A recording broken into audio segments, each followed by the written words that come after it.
All right, that leads our bulletin tonight. The United States presidential election remains on a cliffhanger tonight, with key swing states still outstanding, regions that still have ballots to tabulate or simply remain too close to call.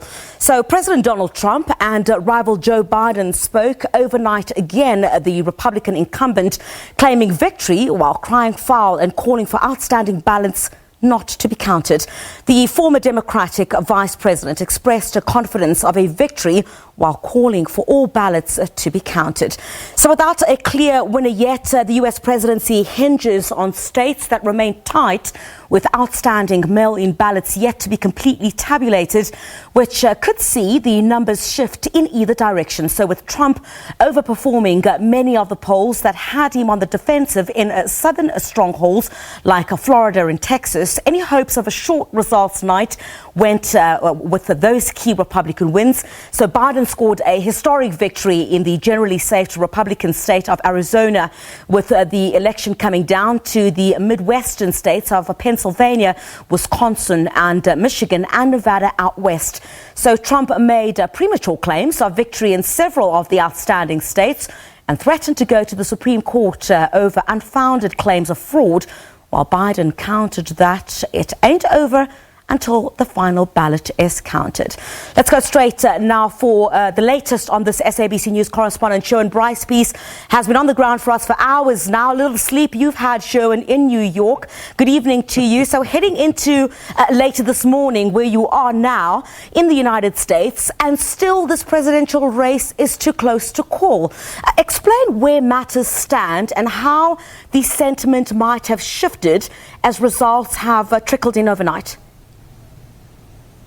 Yeah, I've covered about three of these U.S. presidential elections, Criselda, and we normally get the election result late on the night of the election. Hillary Clinton was the exception, where that result came in at about 1:30 a.m. The next morning. That, of course, not the case here. We are heading into the afternoon in the United States, and still we do not have an official pronouncement on who the winner is. And what happened last night in terms of the sentiment, right?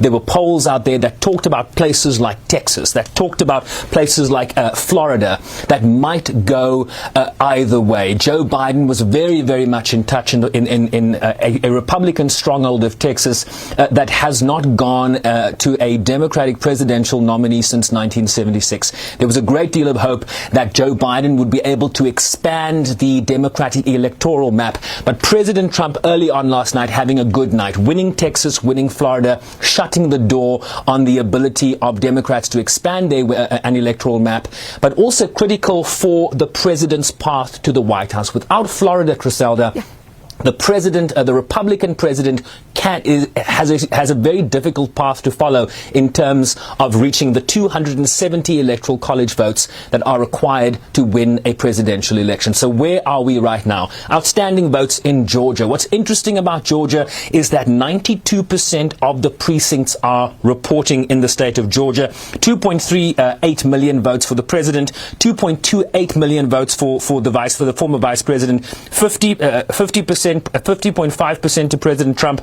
48.3% to Biden. And what's interesting about Georgia is that we are still waiting for mail-in ballots to come out of the city of Atlanta. Atlanta is a very big city in that state. Places like Savannah, Georgia, also a big focus point in terms of mailing ballots. What do we see in those cosmopolitan areas? They favor Democrats heavily. Similar numbers we are seeing in terms of 95% reporting in North Carolina, but there the trend is in favor of President Trump. The big outlier continues to be Pennsylvania, where about 75% of ballots and precincts have been tabulated, but we are told just a short time ago by the Secretary of State and the governor of Pennsylvania that there's still about 1 million ballots that still need to be tabulated, but the president enjoying a 600,000 vote lead in Pennsylvania. So the big question is, can Biden make up that deficit in terms of mail-in ballots? Let's give that one to Donald Trump for now. Michigan and Wisconsin, also very key Midwestern states in terms of Democrats trying to resurrect that blue wall that Hillary Clinton lost in 2016. The president had leads overnight in both Wisconsin and Michigan. Biden now eking ahead as those mail-in ballots are coming in. The other outlier right now is Nevada. Joe Biden currently has a lead in that state by 8,000 600,000 votes, and the only outstanding votes in Nevada, Griselda, are mail-in ballots. 86% of precincts reporting there, and what we are told by the analyses is that mail-in ballots generally favor Democrats at this late stage. So the idea that Nevada could go blue is more of a realistic option for Biden than it is for Trump right now. And remember, that is also a state that Trump lost in 2016, Hillary Clinton prevailing there. So that is the state of play. Here we are, a day after the election, and the swing states, those Midwestern states, a couple of southern states over here, Pennsylvania, that's the conversation we're having today. Sherwin, two divergent views from both nominees. The president, as he has done in the lead up to this outcome, crying foul, criticizing the continued tabulations of ballots as fraudulent and threatening to go to the Supreme Court. I mean, what could be the basis for this?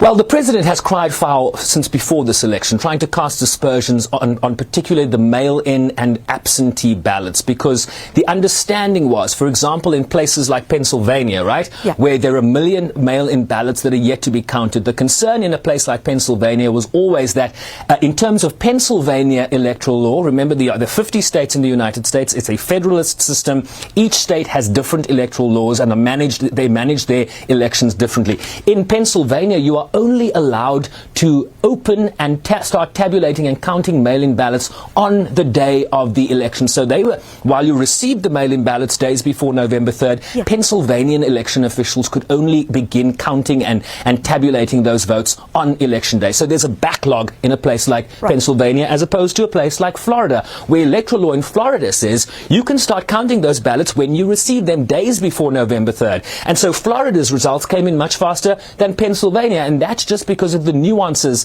of electoral law in the country. So what the president is saying is you are not allowed to count the ballots that you are still counting because, you know, that's fraud without basis. Electoral law in Pennsylvania says you can still receive mail-in ballots 3 days after the election. It has been affirmed by the Supreme Court in Pennsylvania. And the president is now concerned that given that 70% of mail-in ballots in the state of Pennsylvania tend to favor Democrats, that the 600,000 vote lead that he enjoys in Pennsylvania might be eaten away at as those mail-in ballots are tabulated. So that's the argument the president has. It's fraud, but in terms of Pennsylvania law, it's legal. Sherwin, just before we let you go, I mean, no matter what happens here, this is going to be a very close election that will do little and of itself to heal what is a very divided nation. So there were predictions of post-election violence, shops are having boarded up windows in many cities. Has any of that sort of disruption come to pass?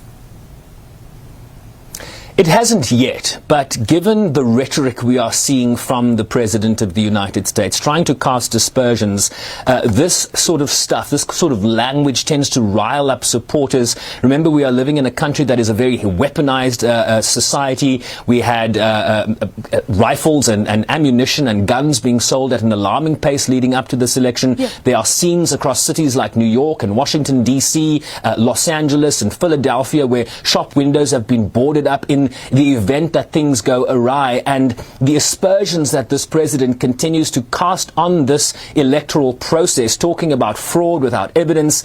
We are also expected, Griselda, to hear from the former Vice President Joe Biden. We understand that he will come out and repudiate these remarks by the president. He's been criticized from within his own party for these remarks. So it does, raise the alarm bells that we don't know where we go from here if one side of this equation doesn't accept the electoral result, no matter what it might be, Griselda. Sherwin, thank you very much indeed, as always, keeping us abreast of what's happening on the ground there. Thanks indeed, SABC News correspondent Sherwin Bryce-Pease. And some of those issues that you touched on, Sherwin, pertaining to, threats or fears of pending violence. We'll speak to Human Rights Watch live in Washington just very shortly. But let's start here. Cape Townians have added their opinions to the U.S. polls, with many saying a Democratic administration would benefit only America, but South Africa and the rest of the world. So Donald Trump's stance on climate change and his handling of the coronavirus pandemic have been cited amongst his administration.